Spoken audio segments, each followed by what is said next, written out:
Le programme conclu entre le Congo et le Fonds monétaire international est un catalyseur, une bonne nouvelle pour le pays.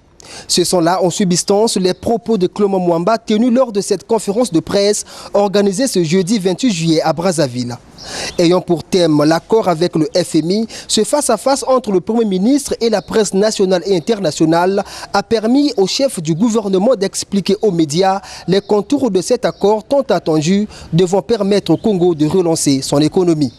Le Conseil d'administration du Fonds monétaire a approuvé il y a exactement une semaine, le 11 juillet dernier, le programme du Congo assorti d'une aide financière. Ce sont 448 millions de dollars que le FMI s'est engagé à débourser au profit du Congo dans les 3 années qui viennent, à condition bien entendu que les réformes prévues dans le programme soient mises en œuvre, ce que le gouvernement est fermement déterminé à faire. Cette aide soutiendra de manière décisive les efforts conduits par le Congo pour rétablir les équilibres macroéconomiques. Il est certes vrai que l'accord est désormais signé entre les deux parties, mais le Congo a encore des efforts à fournir car le pays doit respecter les conditions qu'il a acceptées afin de prétendre bénéficier des autres tranches d'argent prévues dans cet accord.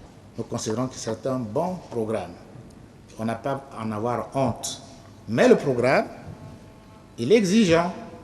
Il faut qu'on montre que on renforce la confiance entre les équipes qui vont gérer un tel programme, donner de la légitimité à ceux qui vont exécuter ces mesures difficiles et enfin, qu'ils aient de la cohérence dans la manière de mener le programme. C'est absolument important. Ce sont au total 48 mesures que le Congo est appelé à mettre en œuvre dans 3 ans. Dans ceux-ci, le secteur social fait la une des préoccupations du gouvernement. La mise en bouche, là, qui est autour de 25 milliards, lorsque nous l'aurons, elle va aller dans les secteurs sociaux prioritairement. Donc ces dépenses, ces 25 milliards de mise en bouche, elles sont déjà pratiquement affectées. 80%, ça va aller dans le social. Le crédit alloué au Congo par le FMI est à taux zéro, c'est-à-dire pas d'intérêt, a dit Clément Mwamba, qui n'a pas évoqué les modalités ni la durée de remboursement de cette dette de près de 229 milliards de francs CFA.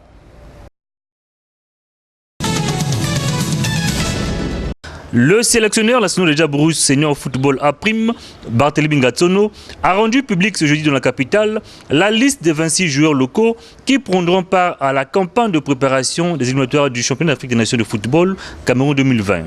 Pour la phase éliminatoire, le Congo affrontera dans la deuxième quinzaine du mois de septembre prochain le vainqueur du match Tchad-Guinée équatoriale. Ces 26 joueurs convoqués débuteront leur préparation le 23 juillet prochain au stade Alphonse Massomba Déba.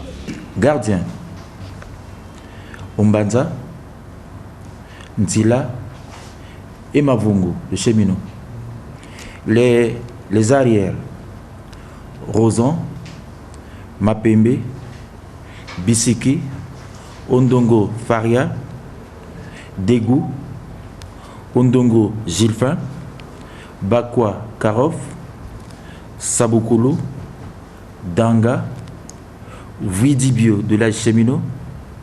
Les milieux, nous avons donc Maboto, OCT, Ngoma Duval, Etou, Moussa Hardi de la Cheminot, Lundu Makese de la Cheminot.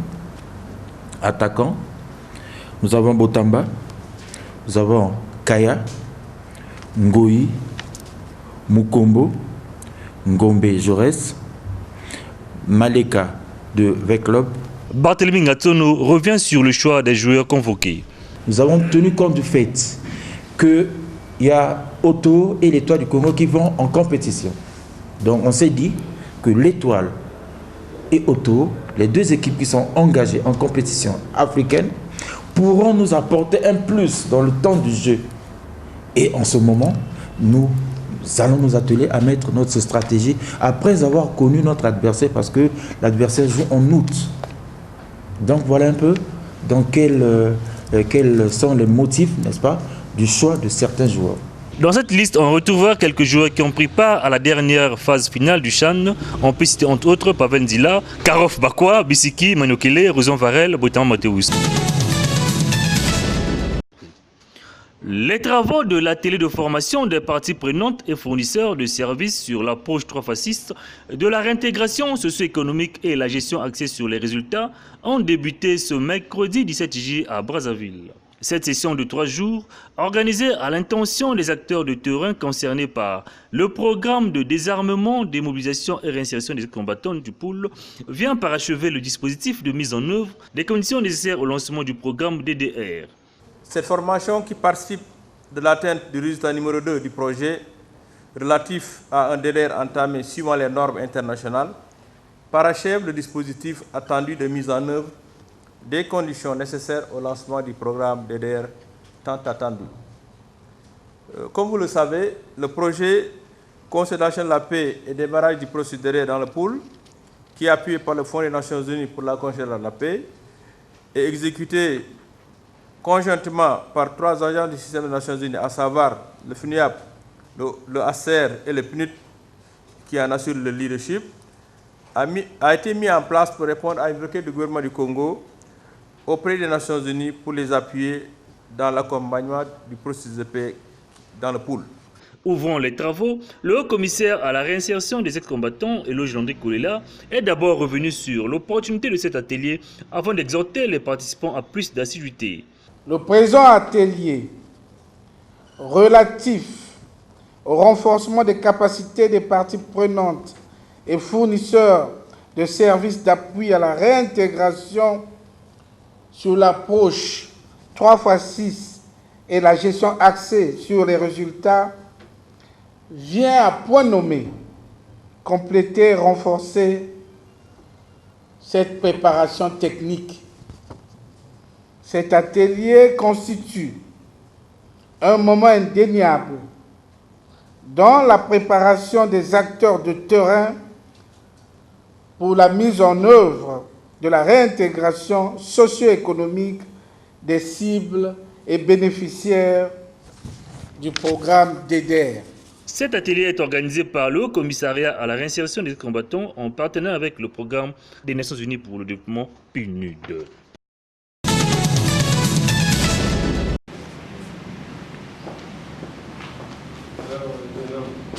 Bertrand Kochri chez Isidore Mvouba ce mardi 16 juillet 2019. L'ambassadeur de France qui est arrivé en fin de sa mission diplomatique en République du Congo est allé à la rencontre du président de l'Assemblée nationale avec qui il a fait l'état des relations bilatérales entre le Congo et la France depuis sa prise de fonction en juillet 2016 avant de parler des perspectives d'avenir de ces relations. Les deux interlocuteurs ont ensuite évoqué l'actualité congolaise dominée par la signature de l'accord financier entre le Congo et le Fonds monétaire international. À quelles conditions on peut, entre guillemets, faire un bon usage du programme du Fonds monétaire international? C'est une aide considérable qui est apportée au Congo, mais il faut aussi que le Congo se mette en position d'en tirer tout le profit. La nécessité de faire un fort investissement dans les dépenses de l'État sur les dépenses à caractère social, secteur pour lequel le Fonds monétaire international est d'accord. Il faut appliquer sincèrement la réforme de la gouvernance financière et économique. Et puis, il faut donner aux entreprises les conditions de travailler sans être sans cesse soumises à mille tracas. Voilà. La signature de l'accord financier entre le Congo et le FMI n'est pas une panacée, a dit Bertrand Kochri. L'ambassadeur de France au Congo pense avoir travaillé étroitement avec l'Assemblée nationale, d'où il n'est pas question pour lui de dire adieu au Congo et à cette institution, mais il faut plutôt dire au revoir.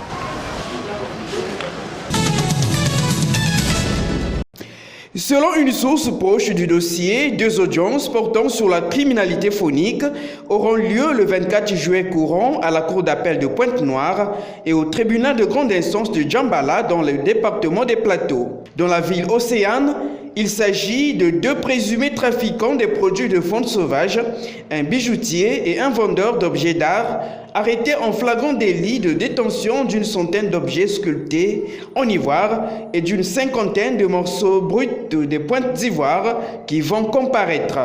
L'un est congolais et l'autre angolais. Le verdict pour cette affaire sera connu à l'issue de cette audience. À Djambala, dans le département des Plateaux, l'affaire concerne 5 présumés délinquants phoniques, tous de nationalité congolaise. 2 de ces 5 accusés avaient été arrêtés en flagrant délit de détention, circulation illégale et tentative de commercialisation de 4 pointes d'ivoire, synonyme de 2 éléphants tués. Les 3 autres sont poursuivis pour détention, circulation illégale et tentative de commercialisation d'une peau de panthère. Les verdicts pour ces 2 affaires seront connus sous peu. Pour mémoire, l'arrestation de ces présumés délinquants phoniques sont l'œuvre des directions départementales de l'économie forestière de Pointe-Noire et des Plateaux, avec le concours de la Gendarmerie nationale, épaulé par le PALF, projet d'appui à l'application de la loi sur la faune sauvage.